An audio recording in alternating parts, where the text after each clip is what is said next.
basically meditation, and that's why all these people all over the world, you've got these secretaries and they're sitting there pretty mucked up. They say go to these meditation classes or these yoga classes, and just by the way they go, you go like this. Each of these motions is a mudra. A mudra is a ship. So what is this?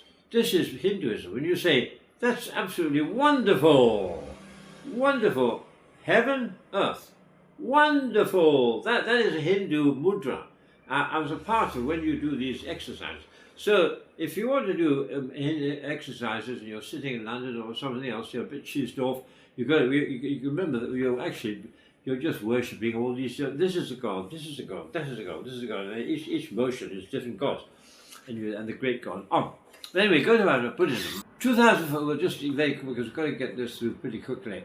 2,500 years ago, you have the Hina, the small vehicle. No God, no I. This comes from the teaching of the Vedas, which comes from Iran. The Vedas come from Iran, the teaching of Iran. They come to China, rather to India, and in India you have one of the texts of the Vedas of the Upanishads. Now, according to tradition, Sakyamuni, who started off this Buddhism, Upanishad, because he said there's no I and there's no God, because we all know that the traditional story is Buddha is a kind of a prince, but just rather passing. There's not much evidence. Nobody really knows who he was. So the whole teaching of 1,000, 2,300 is all a bit shady. Who this guy Buddha was, who was Sakyamuni, where he lived. I mean, when he gets to 30 years old, he asks his servant. He says to his servant, "What is death? What is suffering? What is misery? What is illness?"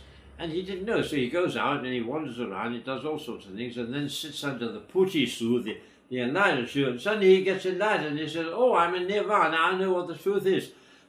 Well, anybody less qualified to tell you is probably, you couldn't find him. And you know, if you go down the street and you say, what is disease, what is it? And they did just to show how absurd the whole thing is, really, basically. We don't want to mock it at all. Buddhism has no beginning and no end. Because if you ask somebody, where does Buddhism start? This is the Hinayana, the small vehicle. Wuming, which is ignorance. Ignorance, okay, ignorance. As a result, because of ignorance, I don't know who I am.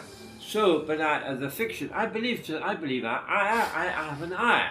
Well, that is the biggest, according to the Buddhists, to say I is the most stupid because there's no I, you've got to get rid of this I. But because you're ignorant, you say I. And you say I, and then you say, if you have an I, you say I want. And then you say I want, then you have the beginning of the wheel of samsara, you're going round and you have the I, then you have something happens, and then you have you get into the wheel of life, going round and round and round and round, and then you've got to get rid of all these illusions, sit there and become a vegetable, so that you can't think.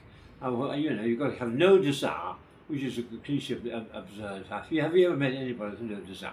And you sit there until you've got no desire. When you've got absolutely no desire, then there's no effect. Then you come to nirvana. So the beginning, but then you just to count this, the beginning and the end of both man. If you say, where do all the problems of the world come from? They come from Wu-Ming, apathy. And then you say, that makes ignorance. And then you say, where does the ignorance come from? Oh, they come from all the problems of the world. So they right at the beginning, the thing is absurd.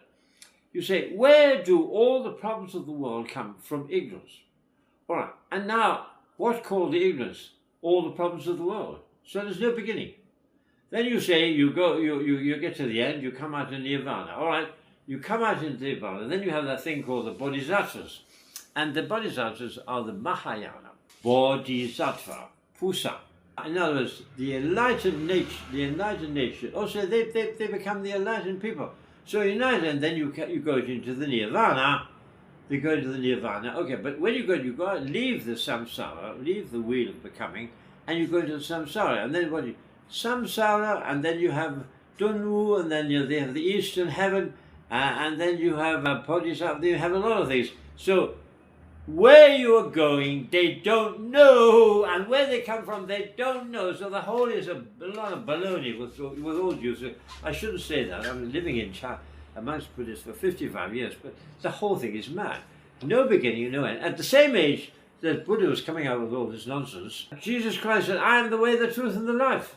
At the same age, also, obviously you have to follow Jesus Christ. A Buddha is some kind of mythical figure who really maybe didn't even exist.